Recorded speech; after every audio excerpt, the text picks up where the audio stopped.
আসসালামু আলাইকুম, উঠেবিদ্যার পক্ষ থেকে স্বাগতম।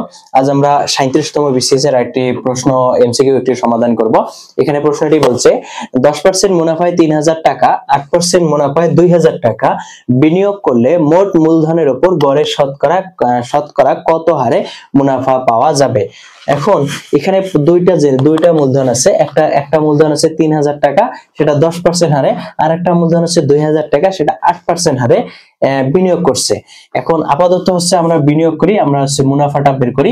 ওই যে মুনাফাটা বের হবে দুইটা মুনাফার, এখন বলছে শতকরা কত হারে পাওয়া যাবে, মানে দুইটা গড়ে কত হারে পাওয়া যাবে শতকরাটা বের করতে বলছে। আমরা এখন দুইটা সলভ করি।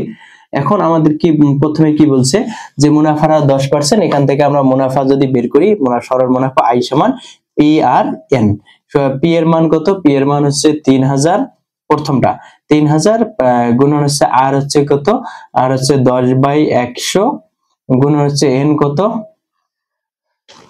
এন হচ্ছে এখানে বিনিয়োগ করে এত টাকা, এত বছরের মুনাফা, তার মানে হচ্ছে 1 বছর। এখানে 1 বছর বলছে।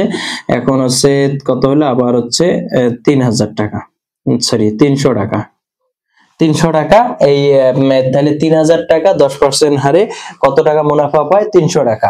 আরেকটা কি, আবার হচ্ছে প্রথম, এবার হচ্ছে দ্বিতীয়টা কি কত পায়, যে হচ্ছে I সমান পি আর এন। পি এর মান হচ্ছে 2000 গুণন আর কত 8%, 8 হচ্ছে 100 গুণন এন হচ্ছে 1।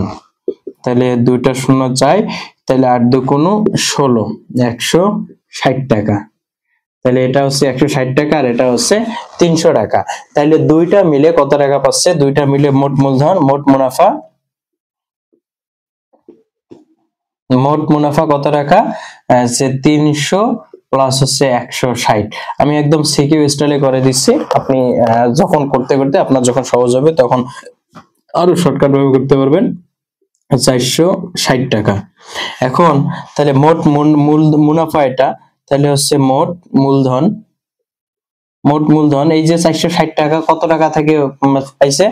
একটা হচ্ছে 3000 যোগ 2000, তাহলে হচ্ছে 5000 টাকা থেকে, 5000 টাকা থেকে মুনাফা কত টাকা পাইছে? 460 টাকা। এখন 5000 টাকা থেকে 460 টাকা পাইলো। এরপর কি বলছে?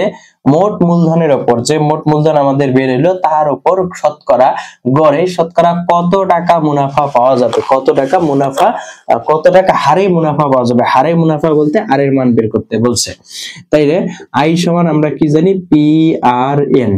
এখন আমাদের আর বের করতে বলছে। আর হচ্ছে সমান হচ্ছে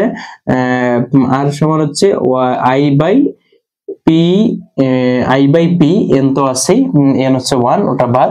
এখন এটার সাথে আবার গুণ করছে পার্সেন্টেজ, মানে হচ্ছে 100%। তাহলে আর যেহেতু এই যে শতকরা বলছে, আর সমান হচ্ছে I এর মান কত? আমাদের মোট মুনাফা বের হলো 460 ভাগ হচ্ছে, এটা হচ্ছে মোট মুনাফা I, আর এটা হচ্ছে পি, মোট মূলধন। তার আর হচ্ছে পি হচ্ছে 5000, আর এটা পার্সেন্ট বলছে, তার মানে হচ্ছে 100, এটা সম্পূর্ণ পার্সেন্টেজ। এখন আমাদের এটা শতকরা প্রমাণ, যেহেতু প্রমাণ করতে বলছে, তাইলে দুইটা চলে যায়। তাহলে এখানে থাকে হচ্ছে 46 দিয়ে ভাগ করি যদি, 5 কে 5 8 চলে, 5 9 45 থাকে হচ্ছে 1, দশমিক দিয়ে একটা শূন্য নিলাম, 5 2 10, তাহলে 9.2 এত %। তাহলে উত্তর কত? 9, এটা হচ্ছে 9.2। তাহলে উত্তর হচ্ছে খ নম্বর। 37তম বিসিএস এই প্রশ্নটা ছিল। না বুঝে থাকলে আবার প্রশ্ন করতে পারেন। ধন্যবাদ।